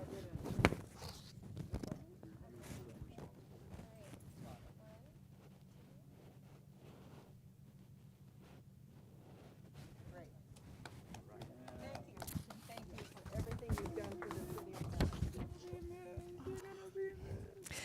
Thank you for your incredible service. We will now have everyone join us for cake and coffee and celebration. Thank you. I just came back from there.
Okay. Ready?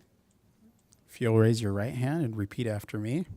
I, Connie Clark, I, Connie Clark, do solemnly swear I do solemnly swear that I will support and defend I will support and defend the Constitution of the United States the Constitution of the United States and the Constitution of the State of California and the Constitution of the State of California against all enemies, foreign and domestic, against all enemies, foreign and domestic. that I will bear true faith and allegiance I will bear true faith and allegiance to the Constitution of the United States to the Constitution of the United States and the Constitution of the State of California, and the Constitution of the State of California. that I take this obligation freely I do take this obligation freely, without any mental reservation without any mental reservation or purpose of evasion, or purpose of evasion, and that I will well and faithfully and that I will well and faithfully discharge the duties discharge the duties upon which I'm about to enter.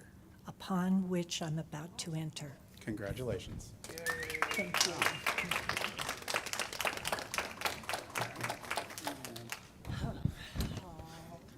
Let me grab my pen here.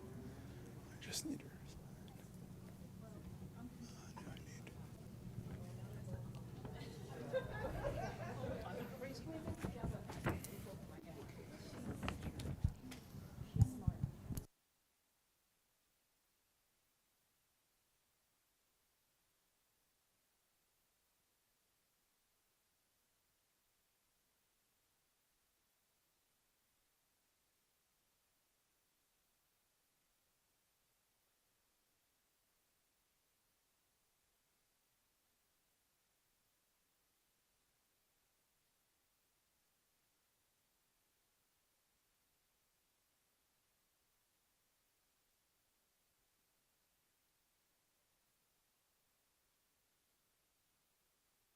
I'm good to go.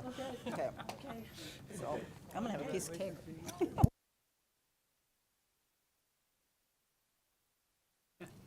And for everyone, we have coffee and cake off to the side here. So if you'd like to partake in the celebration, feel free to move on over to coffee and cake. That's the only reason I came here tonight.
No.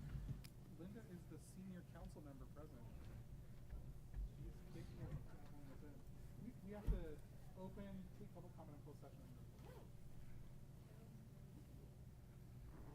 I don't know what we're doing. They could have gone for Chick-fil-A if I went over there real quick. What time do they close? They close Mayor's coming back. There she is. Okay, she made me walk up here. She did this on purpose. Waiting on her again. Yeah. I asked you to print me out 7 copies. I said, "Bring it out." I sent your husband into the bathroom to sleep. I'm gonna take cake home with me. You should. I should. I think you should take a lot of cake. One piece that's that big. Yeah.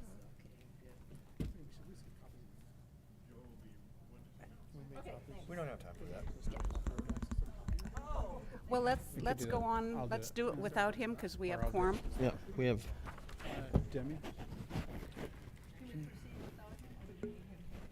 Yeah, let's. Yeah, you can proceed. Can you make 7 copies of this?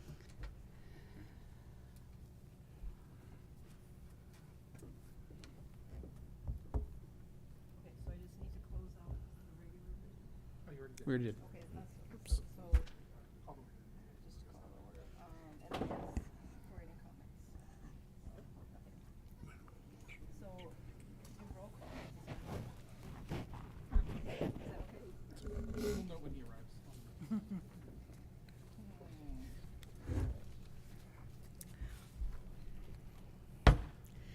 I would like to call the May 8th, 2025 special closed session city council meeting to order. City clerk, may we have a roll call, please? Thank you, Mayor. We have Councilmember Krupa, Here. Councilmember Lodge. Here. Councilmember Males is, he left the dais but is in the meeting room downstairs. Councilmember Connie Clark, Present. Mayor Peterson. Here. All members are present, with the exception of Joe Males, who is walking into the room as we speak. Thank you. There is a 3-minute per person time limit for all general public comments on non-public hearing items. All who wish to speak, including council members and staff, need to be recognized by the mayor before speaking. Please state your name and the item you are commenting on before speaking. We will take public comment for items listed on the special closed session agenda. Are there any comments? Mayor, there are no comments. There being no further comments, we will now move to closed session. Yay. Now we have to go down. I just came.